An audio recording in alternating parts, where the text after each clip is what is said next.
Buenas noches, chicas. Vamos a esperar unos 2, 3 minuticos a que más personas se conecten y damos inicio a la clase.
Bueno, chicas, buenas noches. ¿Cómo están?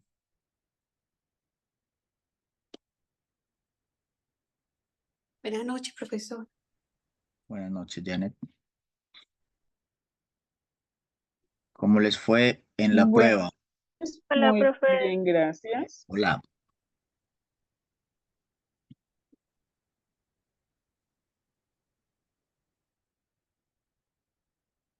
Bueno, eh, como siempre, como cada viernes, vamos a revisar la prueba, ¿ya? ¿Por qué tenemos la costumbre de revisar la prueba? Porque como todas alcanzan a dar la prueba, eh, si alguien no pudiese dar la prueba y tiene que esperar a fin de módulo, pues no la revisamos, porque obviamente va a ver los videos y se va a pillar las preguntas. Entonces, como todas son muy cumplidas y dan su prueba, sea en el domingo o ese día en la semana que se las habilitan, se puede revisar.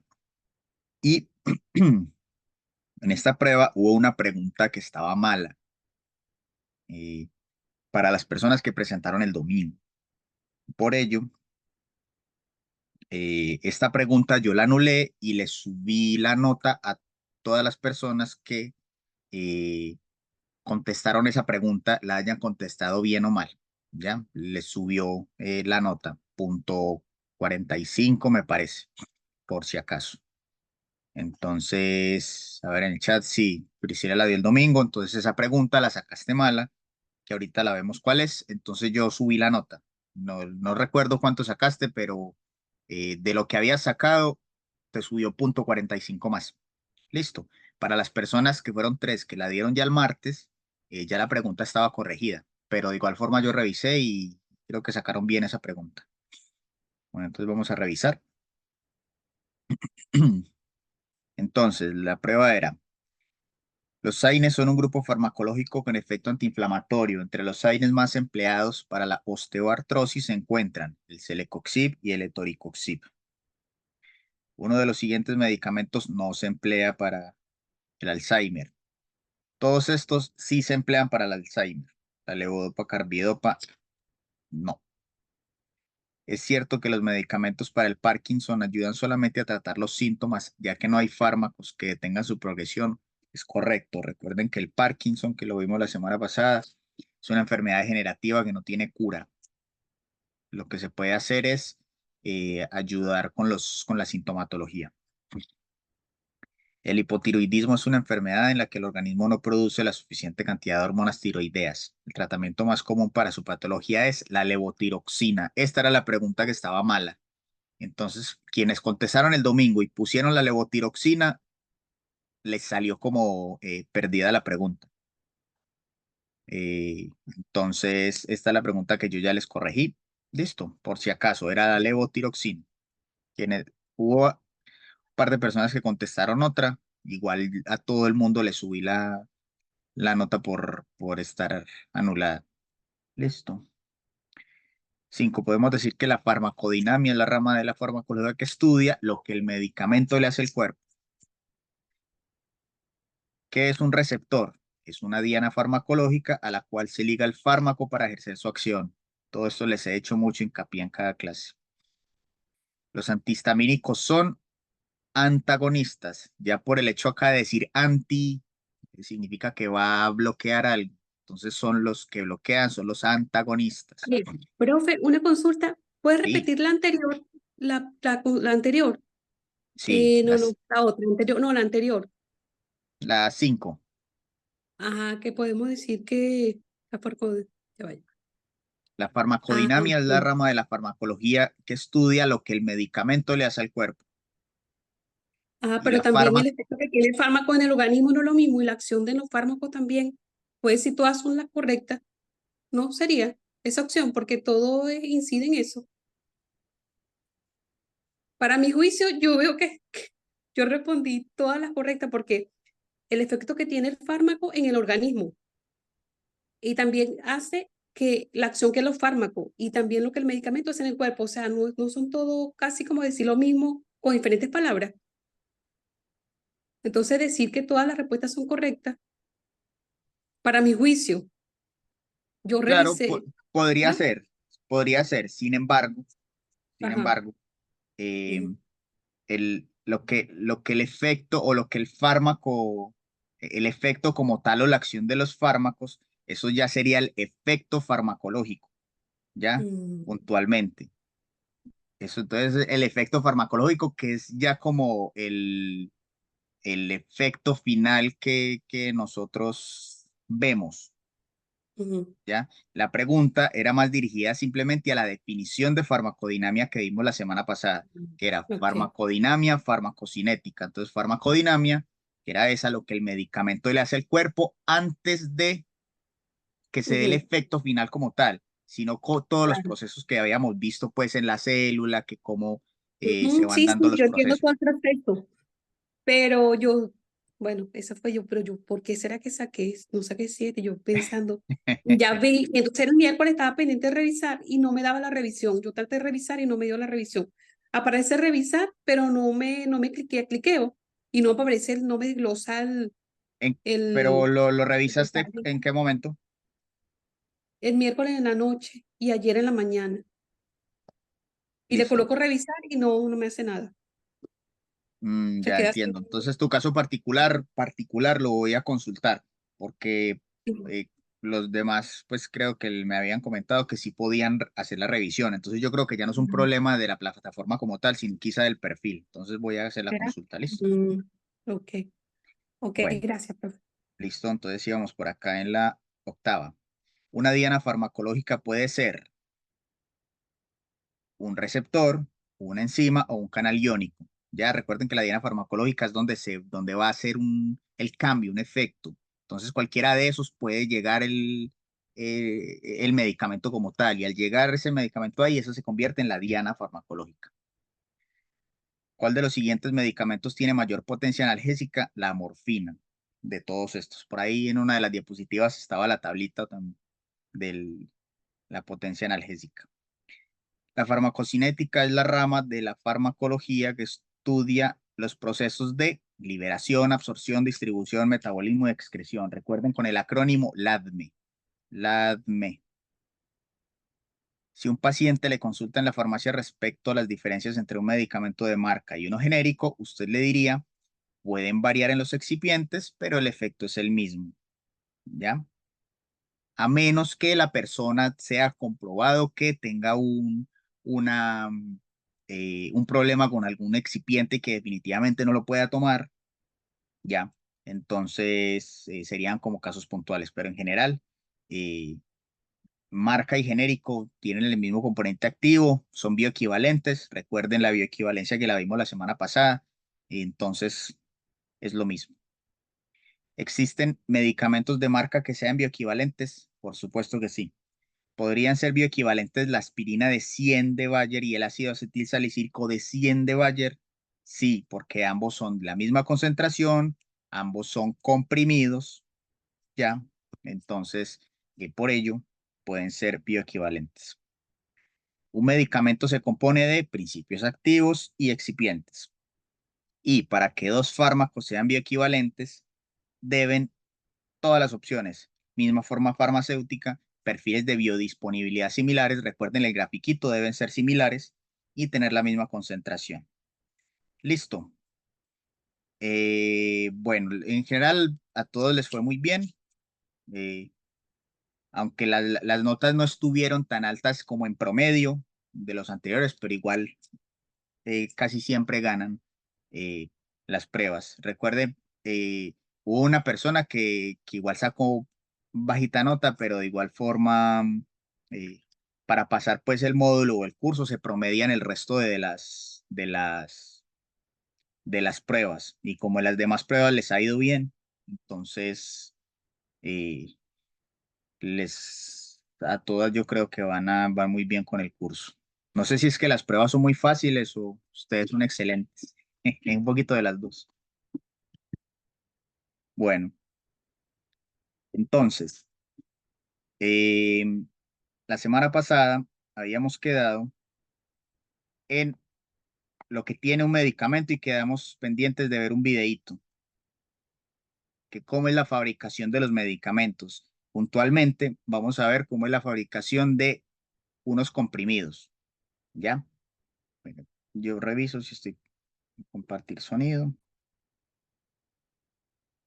Ah, antes de ver el video, chicas, hoy terminamos el módulo 2, ¿ya? La próxima semana iniciamos módulo 3, que sería el 14 de junio. Yo el 21 y el 22 de junio no podré dictar las clases, ¿ya?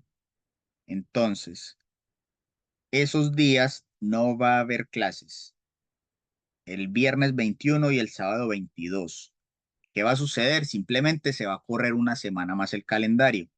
¿Ya? Entonces, las dos primeras clases del próximo módulo son la próxima semana, 14 y 15, y luego nos volveríamos a ver a las 2 semanas, 28 y 29, para continuar con la tercera y cuarta clase de ese, de ese tercer módulo. Listo. De igual forma, yo ahorita les voy a escribir en el WhatsApp o mañana recordándoles y para las personas pues que de pronto aún no se han conectado que el viernes 21 y el sábado 22 no vamos a tener clase.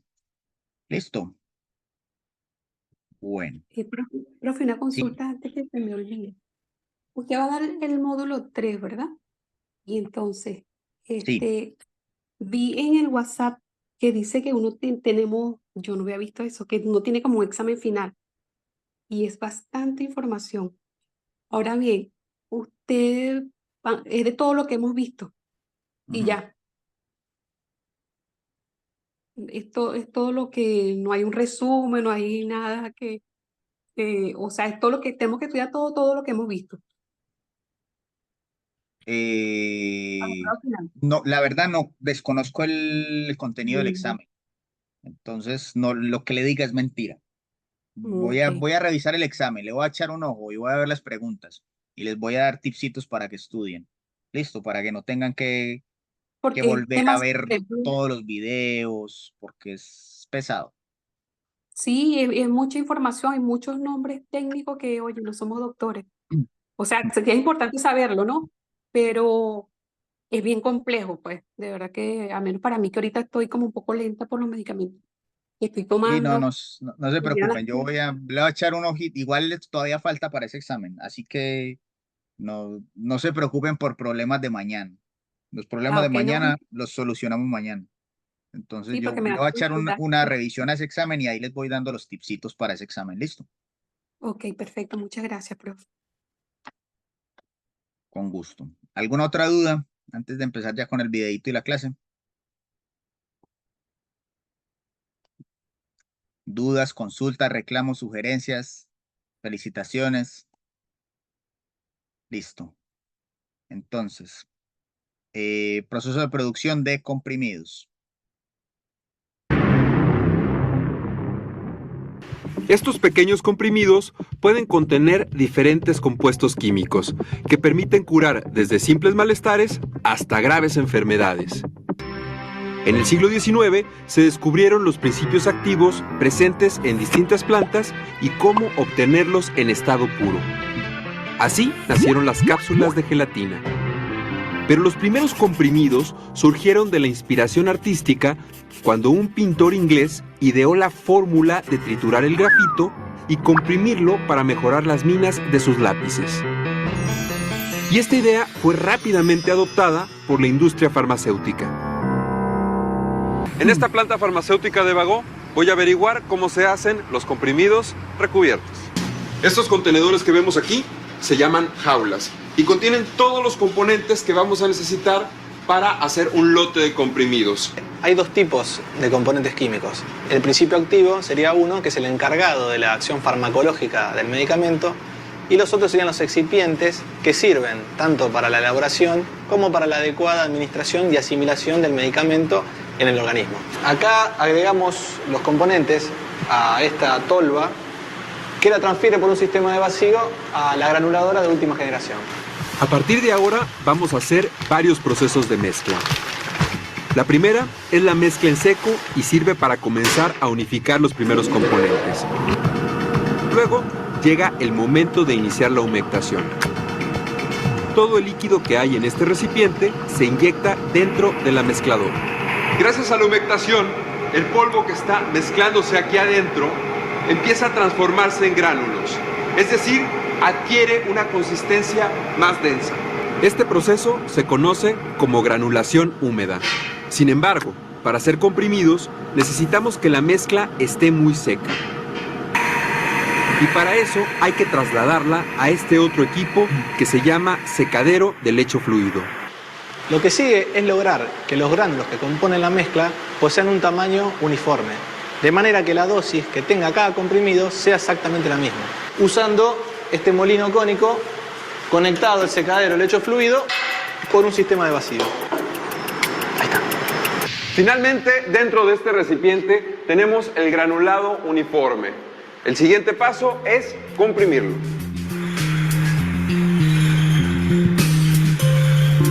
Dentro de este contenedor tenemos alrededor de 400 kilos de mezcla de un medicamento en forma de granulado que está a punto de convertirse en millones de comprimidos como este. Una vez ubicado el tanque con la mezcla, podemos iniciar el proceso de compresión. Ahora el granulado es dosificado dentro de una matriz con una serie de punzones que trabajan presionándolo fuertemente. Así quedan formadas las pequeñas piezas compactas que llamamos comprimidos. Por último, los comprimidos caen a un plato que vibra para quitar los restos de polvo. Bien, los comprimidos están listos. Podemos pasar a la siguiente etapa, que es el recubrimiento. En este pequeño tanque se colocan los polvos que darán color y consistencia a la suspensión líquida, con la que recubriremos los comprimidos. Luego se bombea la suspensión hacia la paila. Dentro de ella, los comprimidos giran, mientras que unas pistolas de atomización inyectan en forma de spray la suspensión que formará la película de recubrimiento. Además, se inyecta aire caliente y seco para eliminar la humedad de la película, evitando que los comprimidos se peguen entre sí durante el proceso. Como se trata de un medicamento, los controles de calidad son fundamentales. Aquí se realizan controles microbiológicos para asegurarnos que no haya habido contaminación durante el proceso de elaboración. Y controles físico-químicos que garantizan que los productos contengan los principios activos en las cantidades indicadas.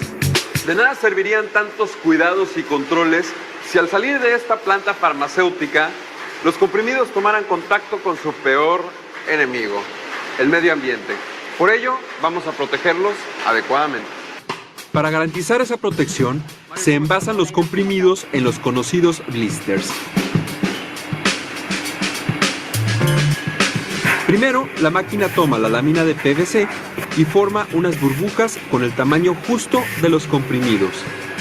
Luego pasan por un rodillo que trabaja a 210 grados de temperatura, en el que se le agrega la tapa de aluminio y queda sellado. Finalmente, se corta el blister según el tamaño requerido. De este modo, los comprimidos recubiertos están listos para ser envasados en la caja que saldrá al mercado. Eso ocurre en la máquina de envasado secundario, que coloca los blisters y prospectos dentro de sus respectivos estuches, lo que mantendrá a los comprimidos correctamente identificados y protegidos para su transporte y distribución.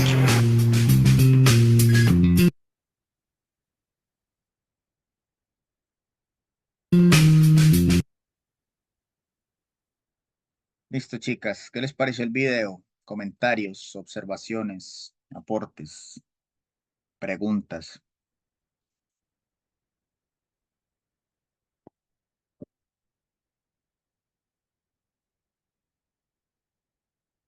Bueno, me parece muy interesante, pero eso es a nivel industrial, ¿verdad? Por Porque, por supuesto. ejemplo, cuando un químico farmacéutico, por ejemplo, que tiene un laboratorio que hace fórmulas magistrales, imagino que el procedimiento debe ser distinto porque esos son procedimientos que son para cantidades industriales, pero cuando son, por ejemplo, medicamentos que son mandados por doctores, fórmulas magistrales, pues para decir así, debe haber otro procedimiento, ¿no? Claro, pero hay que saber diferenciar. Una cosa es un preparado magistral y otra cosa ya es un medicamento que está en el mercado, que ya tiene concentraciones determinadas. Recuerden que los magistrales se preparan exclusivamente porque se necesita lograr una dosis que no hay en el mercado. Entonces, por ejemplo, ese proceso que acabamos de ver en el video puede ser cualquier medicamento, una tableta, ibuprofeno de 600 miligramos, ¿ya? Ok. Y resulta que en el mercado necesito que alguien prepare ibuprofeno, pero solamente 50 miligramos. Resulta que eso no está en el mercado y no se puede dosificar y no se puede partir la tableta. Y por eso, o el comprimido, por eso se llaman comprimidos, porque se comprimen para poder crearse. Entonces, ahí es donde se recurre a un preparado magistral, que eso lo vimos en, en el primer módulo, ¿ya? Que eso ya es diferente como el tema pues de la preparación. Y el video, sí, evidentemente, eso ya es un laboratorio farmacéutico grande con todos sus procesos estandarizados que hacen un montón de tabletas al día y las envasan y bueno, todo el cuento. Entonces, Mm, Gracias, profesor. listo, con gusto. Entonces, listo. Con esa parte es como ahí cerramos la parte de fabricación y hoy vamos a ver ya los tipos de excipientes que están en esas preparaciones. Ya, recuerden que los excipientes es lo que acompaña al principio activo para poder ser el medicamento como tal. Entonces, la elección de los excipientes en el desarrollo de productos farmacéuticos se basa en las funciones que se deben y se quieren cumplir. Entonces, claro, va a ser diferente los excipientes que se hacen en un jarabe a los excipientes que se hacen en una tableta, ¿ya? O a los excipientes que se hacen en una solución oftálmica, dependiendo del tipo de medicamento o la forma farmacéutica o dónde va a ser el lugar de aplicación, una crema va a ser diferente los excipientes que se vayan a utilizar. Entonces, por ejemplo, si se desea fabricar un fármaco con un mecanismo de liberación modificada, se deberán emplear algunos excipientes que permitan la función de la matriz de liberación y estos sean diferentes a los auxiliares de formulación que se requerirán para elaborar un fármaco convencional. Por otro lado, si se requiere formular un jarabe, claramente los excipientes que se emplearán serán muy diferentes a los que se utilizan para la elaboración de un comprimido. Entonces va a depender el tipo de medicamento, va a depender el tipo de excipientes que más adelante pues vamos a ver los tipos de excipientes que se pueden utilizar en la preparación de los medicamentos. Entonces acá esto es como una mezcladora, ¿ya? Entonces, por ejemplo, aquí va ingresando el jarabe concentrado, que es como lo que tiene el principio activo, ¿ya? Vienen los aditivos, que serían los excipientes, y agua. Entonces ya hay un control de temperatura, de mezclado, etcétera, etcétera. Y ya cuando todo está, ya baja el líquido para ser envasado. Entonces, tipos y función de los excipientes. Entonces, es por esto que las funciones de los excipientes apuntan a dos aspectos. Facilitar los procesos tecnológicos de fabricación, en donde se busca, por ejemplo, conferir resistencia mecánica, ya, mejorar la capacidad de compresión, dar volumen, lubricar, ¿cómo así que lubricar? Para que los polvillos no se peguen entre ellos, ni se pegue a las paredes del mezclador, ¿ya? Estabilizar, dar olor, sabor, textura, dureza, consistencia. Entonces debe haber una dureza determinada, debe haber una consistencia determinada, que por ejemplo ustedes vayan a sacar el medicamento y ustedes al tocar la tableta, ¡puf!, se les deshizo en la mano. Eso no puede ser. ¿Ya? O que sea demasiado dura la tableta. Al ser demasiado dura, ya cabe la posibilidad de que el estómago no pueda dañar esa tableta por la dureza, porque están demasiado comprimidos. Entonces es difícil que se libere. Entonces el medicamento no va a hacer su efecto. ¿Ya? Dar volumen, que se pueda formar la tableta como tal que conocemos grandecita, que no se vaya a deshacer y quede algo pequeñito. Entonces, ese tipo de cosas facilitan los excipientes. Mejorar las propiedades biofarmacéuticas, facilitando, por ejemplo, la disgregación de un comprimido. Disgregación es la liberación, ¿ya? Como se libera en el lugar que se necesite liberar. Y controlar la velocidad de liberación cuando son comprimidos con un recubrimiento especial para tener o liberación prolongada, liberación modificada, ¿ya? Entonces acá tenemos otro videito cortico para para ilustrar los tipos de excipientes que tenemos. Hola, es muy habitual que los pacientes que presentan alergias o intolerancias a algún excipiente nos pidan cuando les dispensamos un medicamento que la presentación dispensada no contenga dicho excipiente. Hoy, junto con el Consejo General de Colegios Farmacéuticos, vamos a repasar los excipientes y, en concreto, algunos de los excipientes de declaración obligatoria más significativos. La Ley de Garantías define como excipiente a todo componente de un medicamento distinto del principio activo y del material de acondicionamiento. Por lo tanto, los excipientes son sustancias que se añaden al medicamento, entre otras razones, para posibilitar su fabricación, su conservación y estabilidad, facilitar la administración u ocultar ciertas características, como un sabor desagradable. Aunque los excipientes no tienen acción farmacológica, sí pueden tener algún tipo de efecto sobre el paciente, como provocar reacciones alérgicas o de intolerancia. Por ello, todos los excipientes deben venir detallados en la ficha técnica del medicamento y haber sido aprobados por la Agencia Española de Medicamentos y Productos Sanitarios. Pese a que todos los excipientes han de constar en la ficha técnica, hay algunos que, por tener mayor riesgo de producir reacciones adversas significativas, se han de incluir en el cartonaje. Son los llamados excipientes de declaración obligatoria. Además, en la ficha técnica y prospecto de los medicamentos que los contienen, se ha de incluir la información adicional que establece el anexo de la Directriz de julio de 2003 de la Comisión Europea sobre excipientes. Quizás los más conocidos son aquellos que coinciden con alimentos que también pueden provocar reacciones de intolerancia y alérgicas, como el aceite de cacahuete o de soja, la lactosa, los sulfitos, los polialcoholes, el gluten o los almidones que pudieran contenerlo, como el de trigo, de cebada o de centeno. No obstante, hay muchos otros excipientes de declaración obligatoria, como son la glucosa, la sacarosa o la fructosa, que deben tenerse en cuenta a la hora de ser dispensados a personas diabéticas, o en el caso de los dos últimos, a personas con intolerancia hereditaria a la fructosa. Los colorantes azoicos, como la tartrazina, que pueden producir reacciones alérgicas, sobre todo en personas alérgicas al ácido acetilsalicílico. El cloruro de benzalconio, que puede producir irritación ocular y alterar las lentes de contacto cuando se utiliza como conservante en presentaciones oftálmicas. El etanol, con el que hay que tener precaución en niños, en personas que padecen alcoholismo, en pacientes con enfermedades hepáticas o en pacientes epilépticos. O el potasio, con el que hay que tener precaución sobre todo en pacientes con insuficiencia renal o que deben llevar dietas pobres en potasio. Para ayudarnos en nuestro consejo farmacéutico, la base de datos BotPlus incluye la ficha técnica y prospecto en la ficha de cada medicamento, donde se pueden consultar todos sus excipientes, y además en la parte inferior, en la pestaña Datos Generales, podemos consultar el detalle de los excipientes de declaración obligatoria de cada presentación.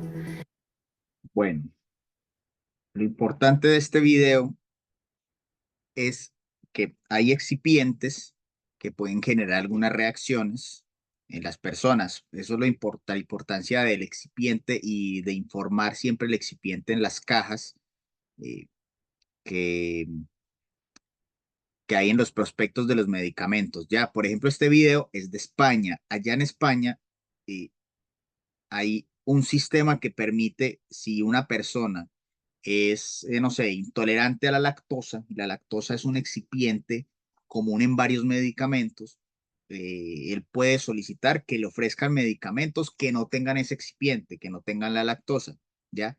Ya eso aquí en Chile eso no se ve. Aquí simplemente se compra el medicamento y usualmente la gente pues no sabe qué excipientes tiene porque pues no es tan relevante. Pero en los casos en que se vuelve relevante, que la persona sabe que es intolerante a ciertas cosas, debe revisar en los prospectos que no tenga ese componente eh, en el medicamento. ¿Ya? Eso es lo importante. Entonces, tipos y función de los excipientes. Ah, bueno, este ya lo habíamos revisado, mejor las propiedades biofarmacéuticas. Entonces, ¿cuáles son los tipos de excipientes? Aglutinantes. ¿Qué son los aglutinantes?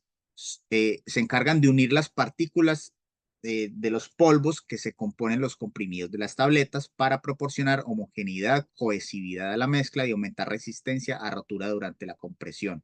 Entonces, ¿cómo así? Resulta que estos punticos como color rosado son las partículas de polvo, ¿ya?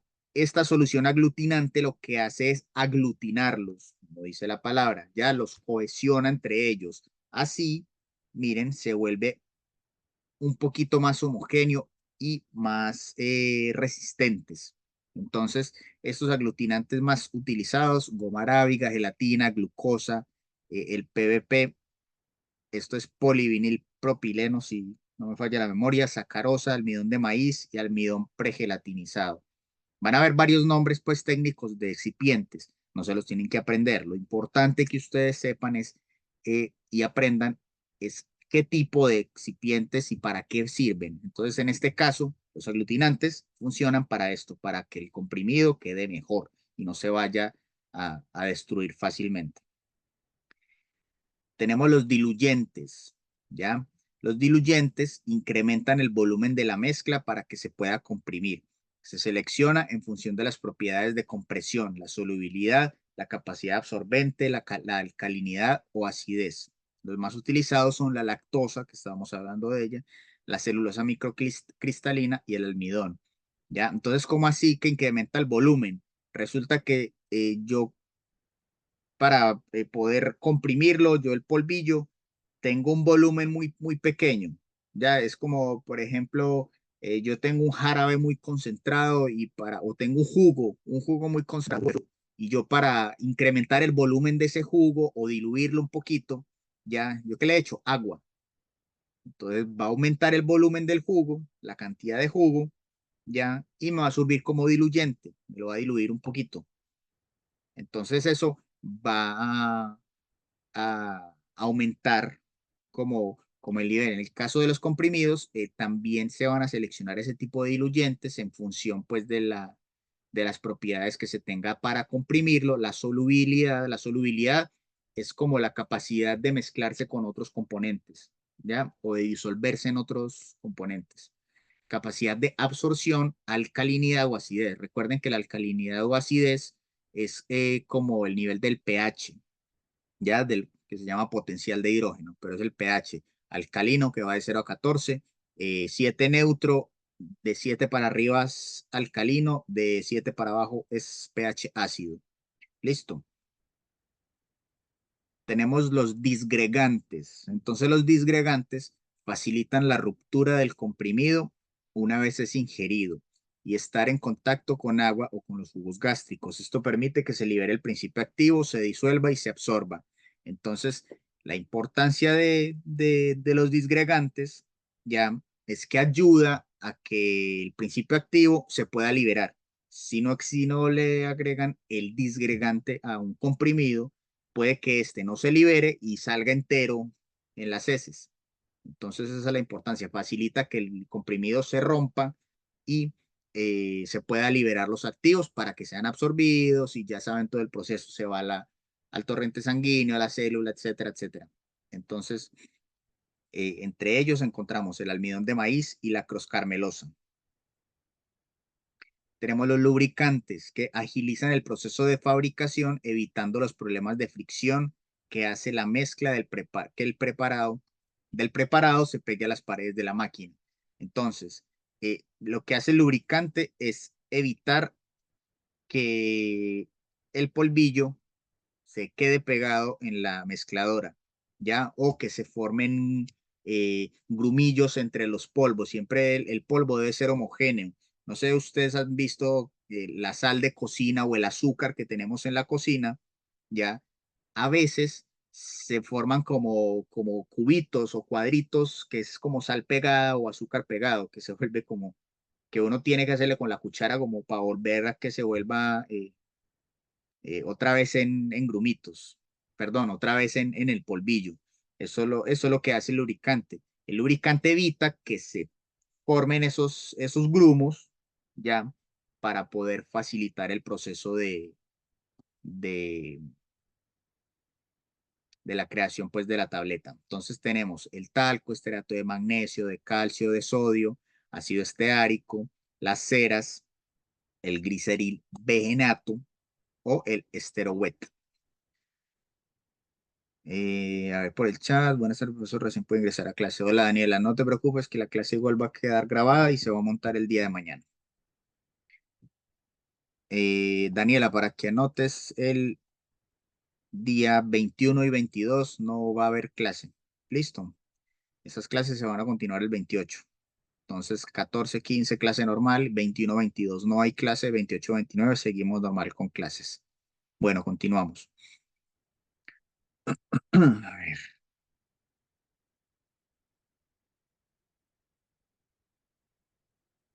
Entonces, tenemos los agentes de recubrimiento.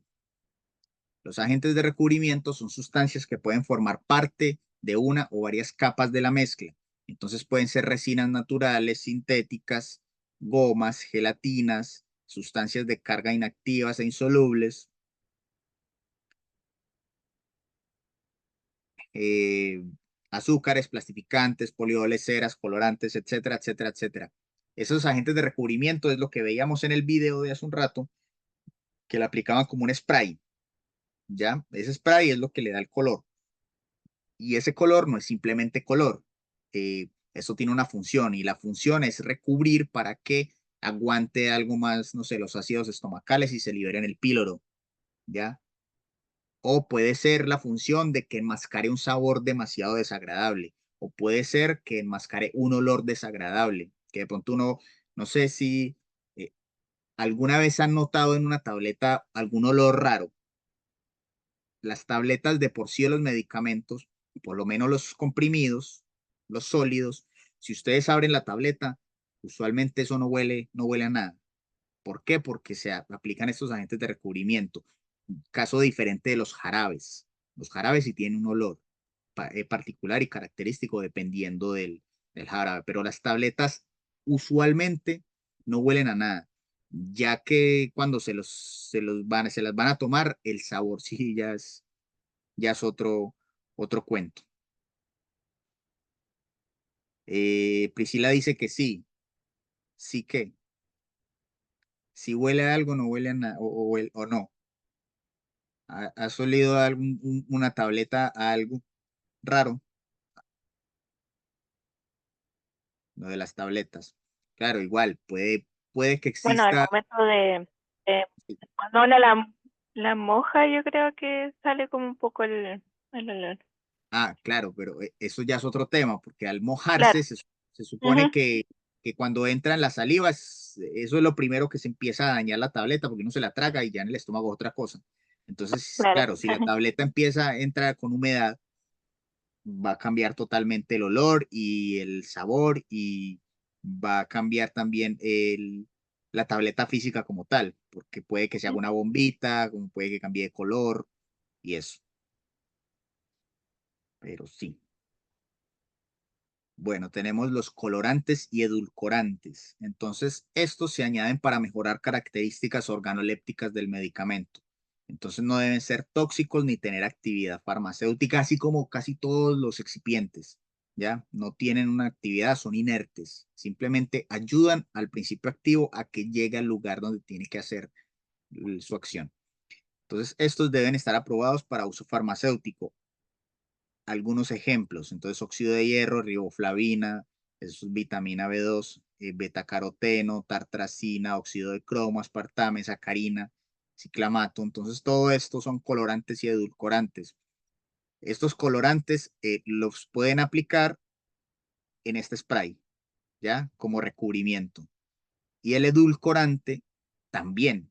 Por ejemplo, eh, a una tableta para un niño ya de uso infantil, por ejemplo, el paracetamol infantil en comprimidos, esas tabletas tienen un color y un sabor diferente porque le aplican unos colorantes y unos edulcorantes puntuales para que el niño se pueda tomar la tableta. En lo personal, yo no estoy de acuerdo porque el medicamento debe saber feo para evitar que el niño se lo tome y lo tome como un dulce, ¿ya? Pero bueno, eso existe y eso pues hace parte de todo el tema de la industria farmacéutica que así lo decide. Tenemos los conservantes. Los conservantes son sustancias añadidas a las formas farmacéuticas no estériles para prevenir el crecimiento microbiano que pueda generarse durante o después del proceso de fabricación. ¿Cómo así que formas farmacéuticas no estériles? Alguien me dice que es una bueno, no forma farmacéutica, que es algo estéril y que es algo no estéril, como para que entendamos esta definición.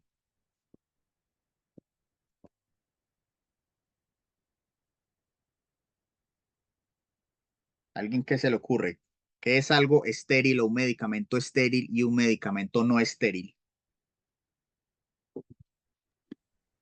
Yo creo que el estéril no produce nada. No.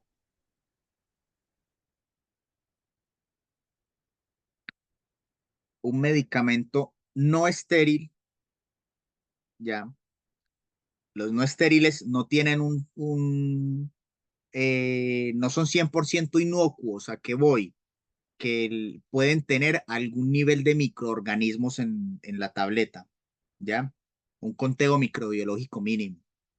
Cuando un producto es estéril, significa, por ejemplo, las gotas oftálmicas son estériles. Significa que no tienen carga microbiológica, que eso se lo eliminan en el proceso de fabricación, ¿ya? Entonces, gotitas oftálmicas son estériles porque no tienen cero microorganismos, cero carga microbiana, eso se le llama así. Por ejemplo, los medicamentos inyectables, ya, los que van intravenosos, son estériles. Ya lo que son las tabletas, los medicamentos sólidos, los jarabes, tienen una cantidad de microorganismos, obviamente muy bajita, una carga de microorganismos, pero la tienen.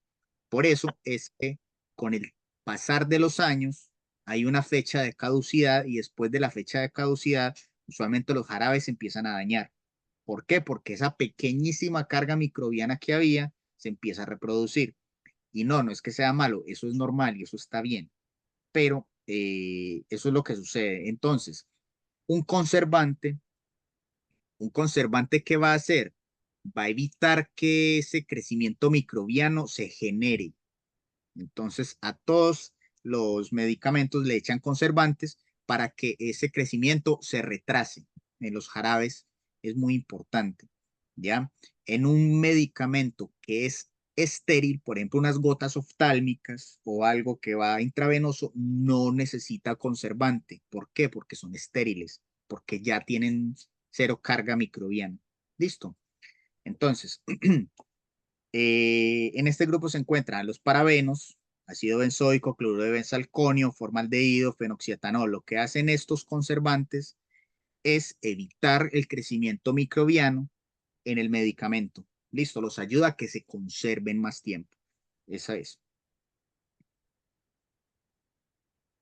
Tenemos el vehículo. Entonces, esta es una sustancia por lo general líquida empleada como un medio para suspender o disolver el ingrediente. Los vehículos más comunes son el agua, esto es más que todo en jarabes, el agua, solución salina, polietilenglicol, aceites vegetales, dimetilsulfóxido o varios solventes orgánicos, ¿ya? Entonces, lo que hace esto es, por ejemplo, en los inyectables, ya siempre es un líquido y ese líquido tiene una pequeñita parte del componente activo, ya que puede ser, no sé, el 1% o menos de lo que hay en esta ampolla, y el resto es agua. El 99% de lo que hay en esta ampolla es agua o una solución salina, ¿ya? Por ejemplo, no sé si ustedes en algún momento eh, han visto cómo viene, por ejemplo, la penicilina. La penicilina viene, es un polvillo que viene como en una ampollita. Ese polvillo se reconstituye para poder inyectarlo. Entonces, cuando se reconstituye, con lo que se reconstituye, sea agua para inyectable o sea solución salina, usualmente es agua para inyectable, esa agua para inyectable se vuelve el vehículo de ese medicamento, porque es imposible pues inyectarnos solamente el polvo de penicilina, ¿ya? Entonces, para eso esa es la función de los vehículos, ayudar a que el medicamento llegue y haga su efecto. ¿Me van a preguntar por ahí algo? Ya. Bueno, tenemos los viscosantes, viscosizantes, no, es viscosante, esto está mal escrito. Viscosante, sustancia que aumentan la estabilidad de la suspensión o facilitan la preparación de fórmulas de liberación controlada. Para ello se usan derivados de la celulosa, gelatina hidrolizada, polivinil pirrolidona y monoestearato de aluminio. Si están raros los nombres, pero así se llaman los viscosantes u otros excipientes que tienen hasta nombres más raros. Entonces, la función de este viscosante es aumentar la estabilidad de una suspensión. Ya, por ejemplo, en el caso de una suspensión que haya que reconstituir, no sé, no se me ocurre ahora alguna, pero una suspensión usualmente viene con el polvillo, ¿ya? Y hay que reconstituirla antes de darla. Entonces, usualmente ese polvillo que contiene no solamente el principio activo, sino que contiene otras cosas, entre ellas viscosante, que tiene otros excipientes, ya, cuando se reconstituye, hay que agitarla y va a quedar una suspensión estable. Si no está el viscosante, probablemente esa suspensión no quedaría así, sino que puede ser que el polvillo se vaya y se precipite, se vaya para el fondo y no quede pues homogéneo. Ya lo que se necesita es eso, que haya una estabilidad. Obviamente al ser una suspensión, con el tiempo ya se da el medicamento y con el tiempo la suspensión se deja quieta y el polvillo se va a empezar a ir hacia el fondo, se va a ir precipitando. Eso es normal. Ya en el momento de dar el medicamento, siempre, siempre la suspensión se tiene que volver a agitar, se agita para que visualmente se vea que está nuevamente homogénea, ya entre comillas, y seguir dando el medicamento. Entonces, para que esa estabilidad esté, para eso se utilizan los viscosantes. Y en el caso de las tabletas, ya se usan pues estos derivados de celulosa, gelatina hidrolizada. Esto sirve para hacer las películas de liberación modificada, ¿ya? Bueno, entonces los tipos de envases. Los envases farmacéuticos se dividen en tres categorías. Tenemos el envase primario, es el que es empleado para contener un producto farmacéutico en su forma farmacéutica definitiva y que se encuentra en contacto directo con ella, por lo que la característica principal que debe cumplir este envase es que no interactúe con el medicamento, o sea, debe ser completamente inerte. Ya, por ejemplo, esto es un envase primario, está en contacto con la tableta. Ya, esto es plástico, esto es inerte, esto no debe liberar nada. En el caso de los jarabes, no sé si han notado que hay unos jarabes o suspensiones que unos son de vidrio y otros son de plástico. ¿Ya? ¿Cuál es la razón de eso? Pregunta. ¿Cuál es la razón de eso?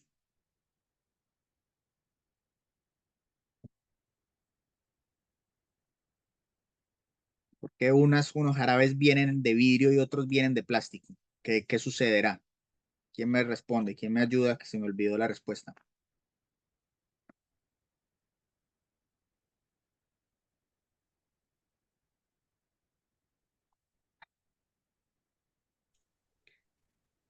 Profe, debe ser también por el tipo de recipiente que deben estar con los que se combinen. Entonces, por ejemplo, evita que se descomponga más. El vidrio es un poco más estéril, más conservante. Y entonces son de más larga duración los medicamentos. Es O sea, correcto. pienso yo, porque Esa es con la plástico razón. me imagino es que el mejor es veces o sea, por ejemplo, un tratamiento de plástico, a lo mejor es un tratamiento de una semana, por decir algo. En cambio, los de vidrio son más larga la duración, No, no, digo yo. Janet, no, no ¿No? siga hablando que daña la respuesta. Ya Bueno, la pero di. digo eso, pues, ya, lo primero que dije. Sí. Ah, ¿Por qué? Porque el vidrio, el plástico puede liberar algunos componentes que pueden interactuar con el principio activo, ¿ya? Y el vidrio no. Entonces, va a depender del principio activo. Para eso hay unos estudios previos de estabilidad que se le hacen a los medicamentos. Entonces, se va a definir si el fármaco es estable en plástico y no hay ningún inconveniente ni interactúa con el material de envase, usan plástico porque es más barato. Pero si esto no funciona, les toca usar vidrio, que el vidrio es más inerte, el vidrio es más, eh, eh, no libera sustancias, ¿ya? Porque los enlaces del vidrio son más fuertes que los de un plástico. Entonces, esa es la razón, porque unos jarabes son en plástico y otros en vidrio, es por eso, porque va a depender del principio activo, ya si hay interacción con el material de envase o no. Bueno, y en este caso están los blister, ya, esto es un blister, esto es una tableta. Entonces, usualmente cuando vienen, por ejemplo, una caja por 30, normalmente vienen 3 blister y cada blister trae 10 tabletas. Hay otros que traen 2 blister y trae 15. Hay otros que solamente un blister y las tabletas son pequeñas, entonces trae las 30 dentro de un mismo blister. Todo va a depender del tamaño de la tableta y del proceso de fabricación. Entonces, claro, todos los medicamentos son diferentes, que porque hay unos más alargados y otros circulares y otros como, estos son como oblongos, esa es la palabra, oblongos, ovoides, etcétera, etcétera, etcétera. Eso no hace parte pues del curso, pero para que sepan, todo tiene una razón de ser, de que ustedes compren un medicamento hoy y no sé si se pregunten, ve, este medicamento es un poquito más alargado, o a veces en la farmacia las señoras van y preguntan, por favor me vende el paracetamol, pero yo quiero el que es alargado, el que es alargado. ¿Cómo así que el que es alargado? El que parece una cápsula, pero no es una cápsula, simplemente una tableta, pero es de esta forma, que es más alargada. ¿Por qué? Porque les da facilidad para tragarlo, ¿ya? Porque si fuera una tableta circular, no son capaces. Entonces, eh, todo tiene su razón de ser, ¿ya? Me gusta que cuando ustedes vayan a la farmacia y tengan que comprar un medicamento o de los medicamentos que ustedes se tomen, miren qué forma tienen, por qué saben así, por qué ese color. Y ustedes ya de pronto con las bases que van tomando acá se pueden ir medio respondiendo esas preguntas. ¿Ve, esta tableta es de este color o huele así o no huele a nada? Eh, o es birranurada porque tiene una ranura en la mitad, como para poder partirla a la mitad más fácil. Todo tiene su razón de ser y todos los medicamentos son diferentes físico-químicamente, ¿ya? Entonces, cada vez que vean uno, ustedes cuando se lo van a tomar, ve, este es de esta forma, está chévere, será por esto y esto y esto, ustedes pueden adivinar, pero todo tiene su razón de ser. Listo, tenemos el envase secundario. Entonces, el envase secundario es aquel que siendo inviolable permite además contener, proteger y conservar el envase primario, como es el caso de las cajas que contienen la información del medicamento, ¿ya? Las cajitas del medicamento. O sea, este es el envase secundario, ¿ya? Y estas cajas ya serían como un envase terciario. Entonces, vemos acá, envase primario, que es el blister. Ojo, también hay unos blister que permiten una fácil, sacar la tableta más fácil o partirla. Por ejemplo, este que viene ya como con la señalética para uno poder romper ese pedacito de blister o simplemente hay otros que están completos y hay que empujar el medicamento y se rompe el aluminio. En el envase primario, usualmente en las esquinas, bueno, en la parte superior o posterior, aquí arriba, acá abajo, hay usualmente unos numeritos, ¿ya? Usualmente esas fechas, esos números son lote y fecha de vencimiento. Y usualmente están al revés. Así que ustedes también se los dejo como ejercicio. Yo sé que la caja dice la información, pero hay gente que toma medicamentos y la caja las bota y guarda solamente los blisters. Entonces ustedes cojan un blister y vayan y revisen. Esta es la fecha de vencimiento y este es el lote. Y usualmente hay unas que lo traen al derecho, hay otras que se lo traen al revés.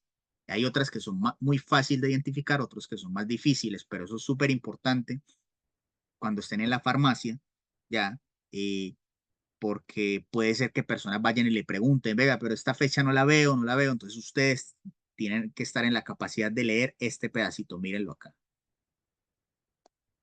Aquí está escrito aquí, ¿ya? Entonces, ahí está, el lote y fecha de vencimiento. Bueno, luego tenemos el envase secundario.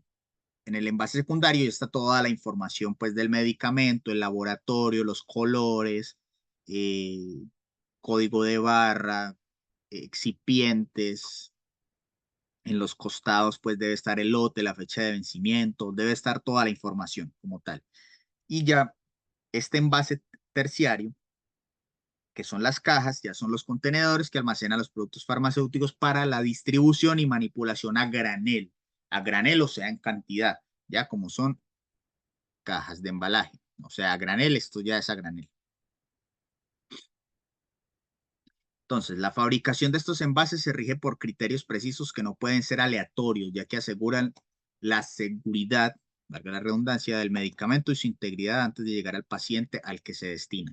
Para garantizar su seguridad, calidad y trazabilidad, los envases deben cumplir los siguientes objetivos específicos. Entonces, preservar las propiedades del medicamento. El envase debe proteger el medicamento de factores externos como la luz, la temperatura, especialmente en el caso de fármacos termolábiles, fotosensibles y garantizar la estabilidad. ¿Cómo así? Miren este caso, este blister permite que la luz, bueno, cuando se saca del envase, permite que la luz eh, le dé al medicamento, pero hay otros medicamentos, no sé si los han manipulado, que son completamente tapados, o sea, el aluminio también tapa completamente el medicamento. Significa que esos medicamentos son fotosensibles, ya en ningún momento pueden tener contacto con la luz porque se dañan. Entonces, inmediatamente, cuando ustedes tengan estos medicamentos que sean termolábiles, ustedes se van a dar cuenta porque están todo completamente tapados en el blister y cuando se van a tomar ese medicamento o lo vayan a recomendar, ustedes tienen que decir que se lo tienen que tomar lo más rápido posible, que no, ay, se me olvidó tomarlo, entonces lo voy a dejar ahí a un ladito y espero 2 horas y me lo tomo. Pues en esas 2 horas el medicamento probablemente ya no vaya a ser el mismo. Listo. Proteger al paciente. El envase se diseña con dispositivos de prueba de manipulación que indican si ha sido abierto previamente, como las bandas de seguridad en los frascos de tabletas. Esto es tabletas, está mal escrito. Tabletas. También se crea con características de seguridad infantil para dificultar su apertura y prevenir intoxicaciones accidentales en niños. Entonces, aquí cuando son estas tabletas, no sé, a veces es difícil sacar un medicamento del blister. Justamente eso es un mecanismo de seguridad del medicamento como tal, evitando que un niño tome un medicamento, tome un blister y sea capaz con toda la curiosidad del caso, abrir el blister, la tableta que caiga y tomárselo. O sea, para eso es difícil. Un niño no tiene tanta paciencia para sacar el medicamento del blister. Entonces eso es un mecanismo de defensa del medicamento como tal, del blister. Por eso son de esta forma. Entonces, estos blister es el envase primario en la mayoría de los comprimidos, tabletas, cápsulas duras o blandas, ya que protege del aplastamiento y evita la fricción debido a que cada dosis ocupa un espacio de lámina de plástico termoendurecida respaldada por una lámina de aluminio.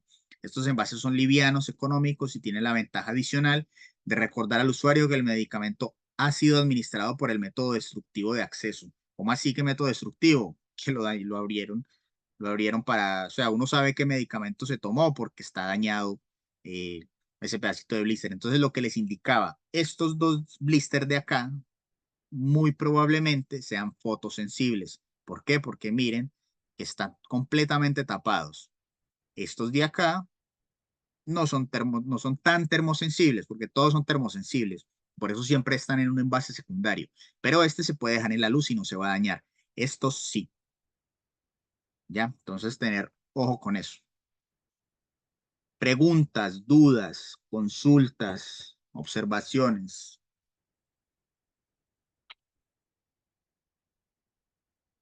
aportes. Me gusta que siempre se pelean por hablar y por preguntar y por responder. Y tengo que decirles que de a uno.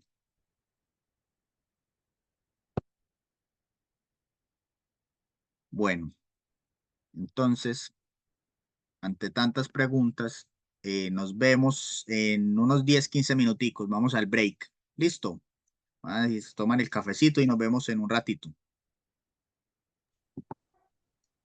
Ok, gracias.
Bueno, chicas, vamos a continuar.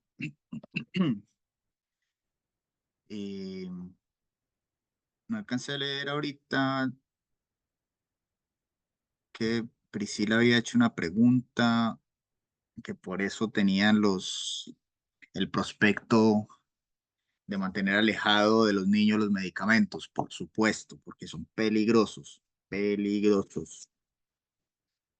Eh, Ariana, sí, no se preocupe, igual la clase va a quedar grabada. Reitero nuevamente, Ariana, el próximo viernes 21 y sábado 22 no va a haber clase, ya que me es imposible dictarla esos 2 días.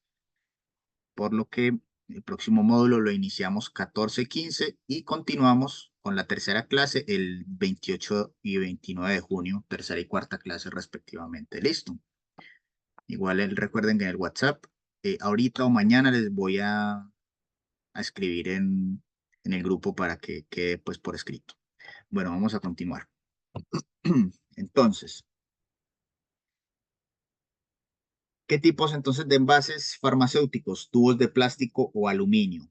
¿Ya? Estos envases suelen contener las cremas y ungüentos, ya que permiten la manipulación de estas formas farmacéuticas más espesas, facilitan la dosificación y mantenimiento de cantidad remanente. Entonces, la razón de ser de que existan estas formas así es por las cremas y obviamente es como una pasta dental, perdón, es como una pasta dental. Es más fácil, es fácil dosificar lo que se va a aplicar de crema, entonces es de lógica cómo se debe usar o cómo se debe dosificar un tubo de esta forma. Listo. Todas, creo que todas, la mayoría, el 99% de las cremas eh, tienen esta forma tubular que va a facilitar justamente eh, la aplicación y mantener pues la cantidad remanente y dosificación que se necesite. Tenemos los envases de vidrio. Entonces, como hablábamos ahorita, el vidrio es inerte y ofrece estabilidad a la temperatura y se puede fabricar para permitir proteger los medicamentos de la luz. Entonces, este tipo de envase de vidrio se llama envase ámbar, de color ámbar, que es un envase oscuro, ya que permite pues protección de la luz.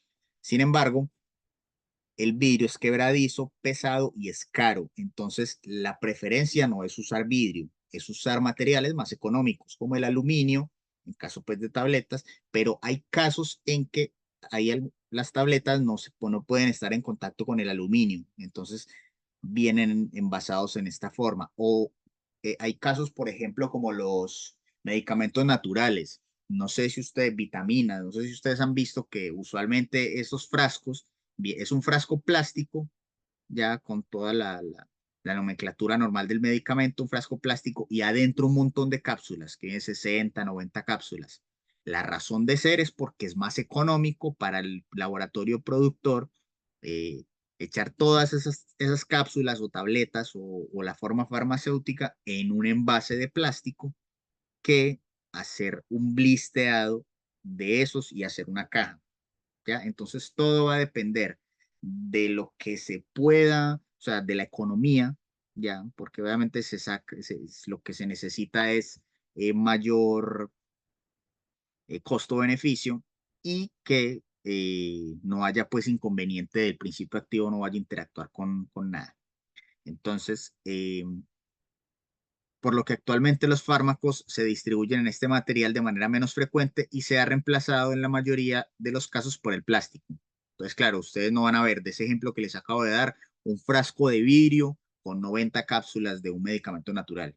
Eso no se va a ver. Siempre son frascos plásticos eh, en los cuales van a estar pues contenidos estas tabletas. Tenemos las ampollas. Este tipo especial de vial de vidrio es en el que se envasan principalmente las dosis unitarias de inyectables. Se utiliza especialmente para fármacos que deben conservar su carácter estéril, lo que hablábamos ahora, o que son sensibles al medio ambiente.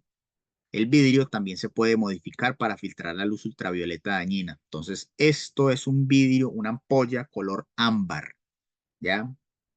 Y también hay ampollas que no tienen color, que permiten pues la entrada de la luz. Ese tipo de ampollas significa que el tipo de componente de principio activo no es fotosensible. ¿ya? Y siempre, siempre las ampollas son de dosis unitarias, me explico, o bueno, casi siempre, el 99%. Esta ampolla es de una sola dosis, es de una sola aplicación. Luego sigue esta otra y esta otra y esta otra y esta otra y así sucesivamente. Difícilmente se va a abrir una ampolla, se va a sacar un contenido determinado, se va a aplicar y lo que me sobró me lo aplico luego. No, así no funciona. ¿Por qué? Porque por algo es que están sellados, porque necesitan estar protegidos. Y como decía en el video que vimos hace un ratico, el peor enemigo del medicamento es el medio ambiente. Por eso es que están almacenados y guardados de esa forma, porque al contacto con el medio ambiente se empiezan a dañar. Tenemos los frascos, ya que este es envase funcional para formas farmacéuticas líquidas como jarabes y suspensiones, lo que hablábamos ahora. Estos son plásticos, usualmente son plásticos. Hay algunos pocos que son de vidrio, ya, que vienen en vidrio, y la razón por la cual vienen en vidrio, que las hablamos ahora, es porque probablemente el compuesto activo va a interactuar con el plástico, ¿ya? Entonces eso lo va a hacer que se dañe, se precipite o ocurra algún tipo de reacción. Tenemos las bolsas, ya que estas bolsitas son funcionales para formas farmacéuticas sólidas en polvo. Listo. Y en general el plástico es uno de los materiales más empleados para el envasado de medicamentos. Entonces, dentro de sus ventajas está que permite adaptarse a la forma farmacéutica, lo cual es útil en el caso de supositorios, comprimidos vaginales y en la elaboración de blister. Entonces, el plástico a temperatura es maleable, se permite eh, cambiar su forma, ¿ya? Y esto hace que se pueda usar fácilmente para amoldarlo al tipo de forma farmacéutica que se necesite. También se utiliza para el envase de soluciones como agua para inyectables, cloruro de sodio, lidocaína y otros fármacos cuya vía de administración es intravenosa y no tiene interacción pues con el plástico que se puede utilizar.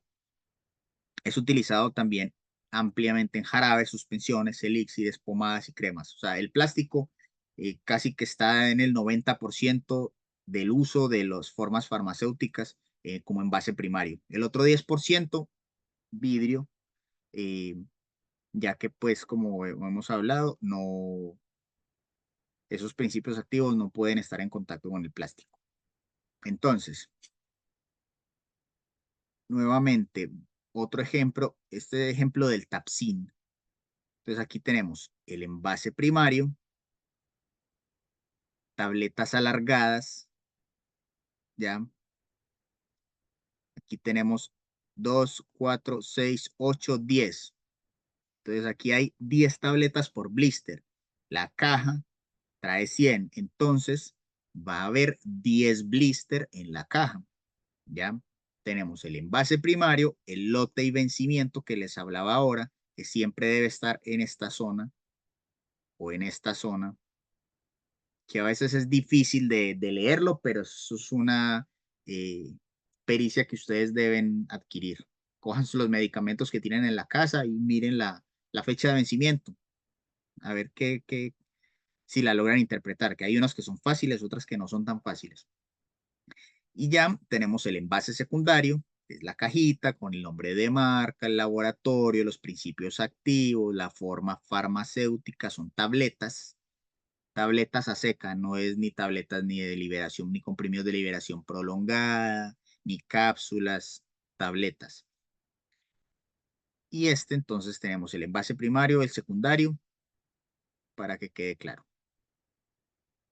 Bueno, ahora vamos a pasar a la fabricación como tal de medicamentos y la logística farmacéutica. Entonces, tenemos que la industria farmacéutica es una de las industrias más importantes del mundo y desempeña un papel fundamental en los sistemas de atención médica. Está compuesta por una amplia gama de organizaciones, tanto públicas como privadas, dedicadas a actividades que abarcan desde la investigación y desarrollo, que lleva muchos años, hasta la fabricación y comercialización de medicamentos destinados tanto a la salud humana como a la salud animal. En el centro de esta industria se encuentra la investigación y desarrollo de fármacos diseñados para prevenir, tratar o aliviar diversas enfermedades y trastornos. Los principios activos utilizados en estos medicamentos exhiben una amplia variedad de propiedades farmacológicas y características toxicológicas. Entonces, la industria farmacéutica, la base es la investigación y desarrollo, ¿ya? Esto, como les he comentado en algunas clases, puede tomar años, 10, 15, 20 años, la investigación de compuestos farmacéuticos que se puedan utilizar para el desarrollo de un medicamento. ¿Ya? Entonces, cuando ustedes se estén tomando un medicamento, piensen que eso tiene años de investigación que tuvo para poder salir al mercado. Los avances científicos y tecnológicos actuales están acelerando el descubrimiento y desarrollo de nuevos productos farmacéuticos con una mayor eficacia terapéutica y menos efectos secundarios. Esto ha impulsado a los científicos de diversas disciplinas como biología molecular, química y farmacia a mejorar continuamente la actividad y especificidad de fármacos. Claro, gracias a la tecnología, obviamente es más fácil descubrir medicamentos, ¿ya? Porque la tecnología nos permite eso. Entonces, con los años, se van a encontrar medicamentos que van a ser mejores para el tratamiento de las enfermedades y que van a tener menos eventos adversos. Esperemos también que sean de una accesibilidad para la gente buena, ¿ya? Porque ustedes saben, pues como les he comentado, la propiedad intelectual es otra cosa que juega ahí, es lo que hace que los laboratorios tengan una patente por muchos años y cobren por esa patente. ¿Cómo la cobran? Eh, con el precio de los medicamentos. La industria farmacéutica se encuentra influenciada por múltiples factores dinámicos que incluyen aspectos científicos, sociales y económicos. Las empresas farmacéuticas pueden operar tanto a nivel nacional como internacional y su funcionamiento está sujeto a una serie de leyes, regulaciones y políticas que abarcan desde el desarrollo y aprobación de fármacos hasta la fabricación, el control de calidad y la comercialización y las ventas. ¿Ya? Entonces, las organizaciones farmacéuticas, eh, además de ellas, también hay otros actores como los investigadores, los médicos, los farmacéuticos, que somos nosotros, ¿ya? Y el público en general también influyen en esta industria. Los proveedores de atención médica, como médicos, dentistas, enfermeras, farmacéuticos, desempeñan papel fundamental en la prescripción y en la dispensación de esos medicamentos. Entonces, ¿nosotros en qué punto de la cadena de la industria está? Estamos en el punto en que compramos los medicamentos en la farmacia a unos mayoristas y lo vendemos a la gente que necesita comprarle. ¿Ya? Entonces somos el eslabón final dentro de toda esta cadena. Y la importancia de nosotros es fundamental, ya que de nosotros depende dar y vender los medicamentos que son para lo que es y recomendar cómo se lo tiene que tomar. La regulación y política de atención médica relacionada con los productos farmacéuticos también son áreas de interés público y privado. La interacción de todos estos factores complejos tienen un impacto significativo en el proceso de descubrimiento, desarrollo, fabricación, comercialización y venta. Entonces, aquí tiene que ver todo, desde la política, la regulación, la normatividad. Realmente el mercado farmacéutico es delicado, es grande, es caro. Nosotros hacemos parte de ello, directa o indirectamente, sea que no estemos participando como actores directos, como trabajadores, pero sí indirectamente o directamente también como consumidores, ¿ya? Esta industria se beneficia de avances científicos, experiencias clínicas y toxicológicas para continuar progresando. La diferencia Las diferencias existen entre grandes organizaciones que se dedican a diversas etapas del proceso de desarrollo y organizaciones más pequeñas que se centran en aspectos específicos. A menudo se establecen acuerdos de colaboración entre organizaciones de investigación y grandes compañías farmacéuticas para explorar nuevas posibilidades terapéuticas. Usualmente, la industria farmacéutica tiene muchos convenios con las universidades, ya que en las universidades se hace mucha investigación. Entonces, desde la universidad puede partir la investigación o el descubrimiento de un nuevo medicamento, ¿ya? Y que usualmente esos son acuerdos de colaboración que se hacen. También hay centros exclusivamente de investigación donde se dedican a ello y que el laboratorio les presta los servicios a los laboratorios para este descubrimiento, pues, de nuevos fármacos. Entonces, aquí hay algunos, pues, marcas de laboratorios farmacéuticos. Tenemos así, ¿no? Las más conocidas acá, Vago, Eurofarma, esto es Tecnofarma acá en Chile, Siegfried, Sabal.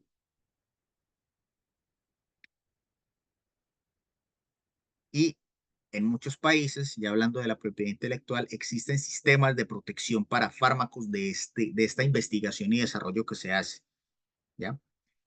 Entonces, estos procesos de fabricación que son pues para que estén protegidos ante otras empresas y que nadie te vaya a robar tu descubrimiento, se llama pues está en el marco de la propiedad intelectual. En casos en los que la protección legal es limitada o inexistente, surgen compañías especializadas en la fabricación y comercialización de medicamentos genéricos, ¿ya? Entonces, la inversión de capital en la industria farmacéutica es significativa debido a los costos asociados con la investigación y desarrollo. I+D es investigación y desarrollo, la autorización de comercialización, la fabricación, el control de calidad y la comercialización. Entonces, vamos a ver este videito como para que nos enteremos sobre la propiedad intelectual. Antes de ver el video, se me olvidó acá decirles, ustedes saben de dónde viene el Tapsin, el nombre como tal de la marca. Es muy curioso, del laboratorio Maver.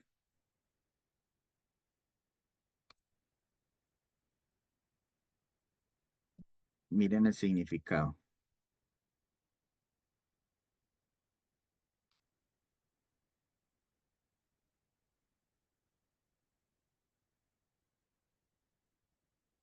Tratamiento analgésico antigripal para síntomas en general, ¿no? Pero hay otro nombre que estoy buscando, que no me acuerdo.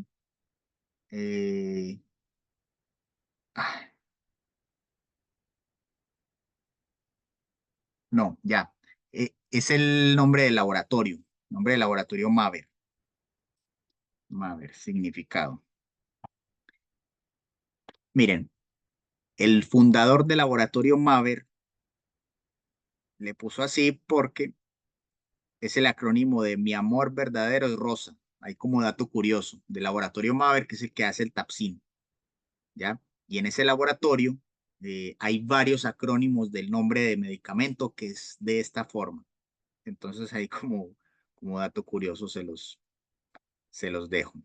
Entonces vamos a ver este videito cortico de 4 minutos de medicamentos y propiedad intelectual.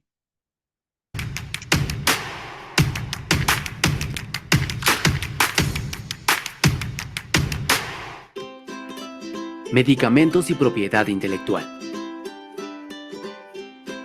La industria farmacéutica y los medicamentos son los elementos con los que mayor relación tenemos en el campo de la salud, aunque muchas veces desconocemos que detrás de ellos hay un extenso proceso de investigación, alta inversión económica y enormes esfuerzos de equipos de trabajo. De hecho, todos los fármacos que utilizas existen gracias a arduos procesos de desarrollo que requieren de varios años y por lo general, en ellos hay un alto grado de producción intelectual protegida a través de patentes, marcas comerciales y secretos empresariales. Por ejemplo, una píldora para aliviar un dolor crónico muscular que consigues fácilmente en la farmacia tiene detrás toda una historia de investigación, producción y aplicación de propiedad intelectual. Veamos algo de esto a través del caso clínico del paciente protagonista de nuestros videos. El médico tratante de nuestro paciente positivo para COVID-19 le formuló un producto analgésico para disminuir el dolor y la fiebre que encontró efectivo por su diagnóstico. Muchos de estos productos farmacéuticos se encuentran protegidos por patentes, otros están en el dominio público porque su protección expiró hace un tiempo. Además, hay muchos signos distintivos protegidos como marcas que nos permiten identificar los productos farmacéuticos de los competidores en el mercado.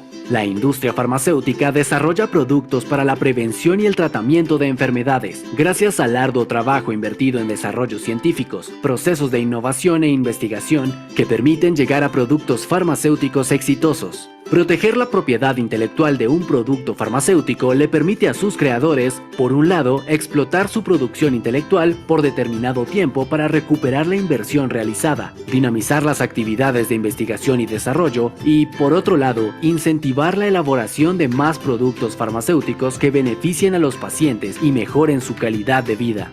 Como hemos visto, en la industria farmacéutica las principales figuras de protección son las patentes y las marcas. Asimismo, las actividades de investigación y desarrollo son esenciales para lograr llegar a nuevos productos que puedan responder a problemas existentes. Para que un producto pueda ser susceptible de protección a través de patentes, esencialmente debe cumplir con las siguientes condiciones. La primera es que el producto o proceso sea novedoso a nivel mundial, es decir, que no sea idéntico a algo ya existente en el estado de la técnica, que no resulte obvio para una persona versada en la materia técnica respectiva y que tenga la capacidad de ser reproducido a nivel industrial. Cuando un producto farmacéutico es protegido vía patente, quien llevó a cabo su desarrollo y protección tendrá derecho de impedir que terceras personas, sin su consentimiento, realicen actos como la fabricación y comercialización del producto patentado, ya que podrían constituir infracciones de su propiedad intelectual. Esta protección para una patente de invención es de 20 años a partir de la solicitud de protección. Una vez termine su protección, esta quedará en el dominio público para que pueda ser reproducido sin restricciones por cualquiera. Por eso, es natural que encuentres en una farmacia muchos productos como analgésicos o antiinflamatorios con el mismo componente activo y funcionalidad, pero con distintos nombres, identificadores o marcas. Ahora que sabes un poco más de propiedad intelectual en el sector salud, puedes ver que la usamos diariamente y que estamos rodeados de producción intelectual. Si quieres saber más, te invitamos a que sigas viendo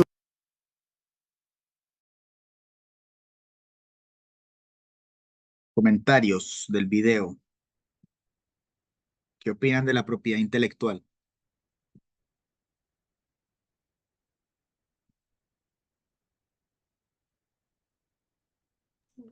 Bueno, bien interesante porque es parecido más como al derecho de autor y bueno, es como protección de la inversión y o sea, todo negocio no va a tener, no va a invertir para perder. Entonces, es como asegurar su inversión. Esa es mi Claro, opinión. claro, muy bien, Janet. Sí, es un negocio. La, la industria farmacéutica es un negocio, una farmacia es un negocio. La salud, lamentablemente, es un negocio y pues hay unas personas que la explotan más que otras, pero lo importante es tratar de hacerlo, obvio, con la mayor ética posible, ¿ya? ¿Alguien más tiene alguna opinión al respecto?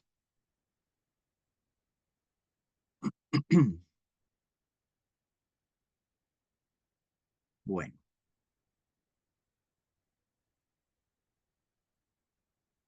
entonces, el comercio internacional y nacional, así como las políticas relacionadas con impuestos y finanzas, también influyen en la forma en que opera la industria farmacéutica en diferentes países. Entonces, obviamente, países que son más desarrollados van a tener una industria farmacéutica que está más desarrollada, ¿ya? Por lo que van a tener más acceso también a la salud. Por ejemplo, un país como Haití, lamentablemente no tiene nada de desarrollo farmacéutico, las medicinas escasean, ¿ya? Por ejemplo, tomando el ejemplo de Venezuela, lo que ha pasado hace unos años, ¿por qué han escaseado las medicinas en Venezuela? Porque el desarrollo farmacéutico se ha visto impedido, el comercio internacional se ha visto interrumpido, eso hace que las políticas tampoco ayuden mucho, lo que desemboca en la escasez de medicamentos, ¿ya? Las necesidades de sustancias, bueno, entonces, las necesidades de sustancias farmacéuticas varían significativamente entre países desarrollados y en desarrollo, dependiendo de los problemas de salud prevalentes. En los países en desarrollo, la malnutrición, las enfermedades infecciosas son áreas de preocupación, mientras que en los países desarrollados, las enfermedades relacionadas con el envejecimiento y condiciones específicas son más prominentes, lo que conduce a una demanda diferente de medicamentos. ¿Ya? Entonces, retomando el ejemplo, no va a ser lo mismo o los mismos medicamentos no se van a vender en Noruega o en Suecia que se van a vender en un país en África, ¿ya? O aquí mismo en Sudamérica. ¿Por qué? Porque acá hay más pobreza, acá hay más hambre, aquí somos subdesarrollados en estos países, pero países nórdicos superdesarrollados con un PIB súper alto, no se tienen que preocupar por este tipo de medicamentos, sino por medicamentos más relacionados con el envejecimiento de las personas, ya enfermedades de la vejez, porque en estos países las personas llegan, tienen más probabilidades de llegar a una edad avanzada, ¿ya? Por su sistema de salud. Entonces, el tipo de medicamentos que se va a manejar en cada país va a ser diferente de acuerdo a las necesidades y a la realidad del país como tal. ¿Listo? Preguntas para que terminemos acá. Dudas, comentarios. ¿Estamos claros?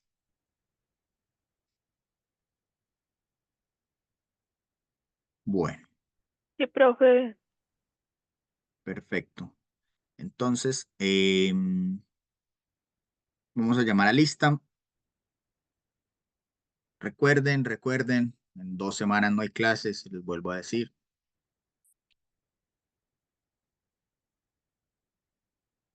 Y el domingo nuevamente se habilita la prueba como cada fin de semana.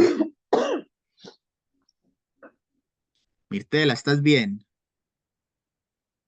Más o menos, ¿Preocupaste con esa tos? sí.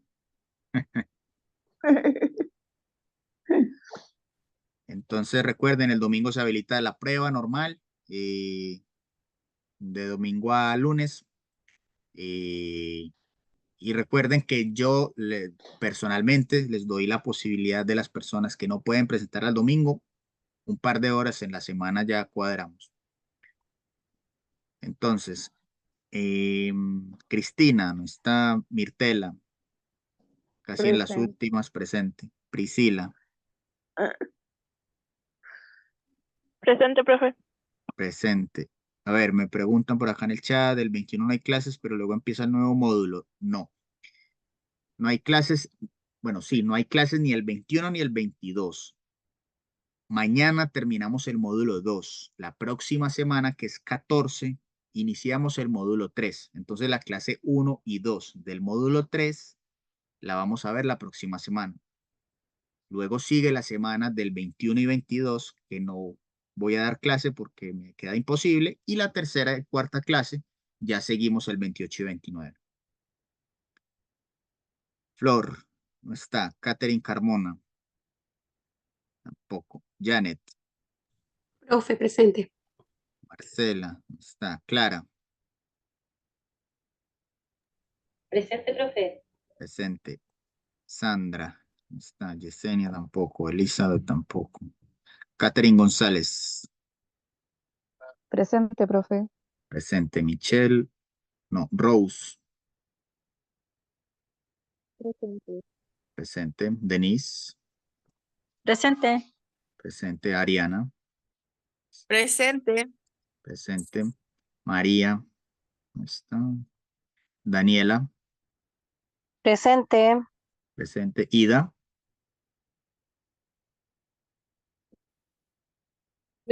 Presente, profe. presente. Helen, Presente. presente. Fanny, no está. Patricia, no está.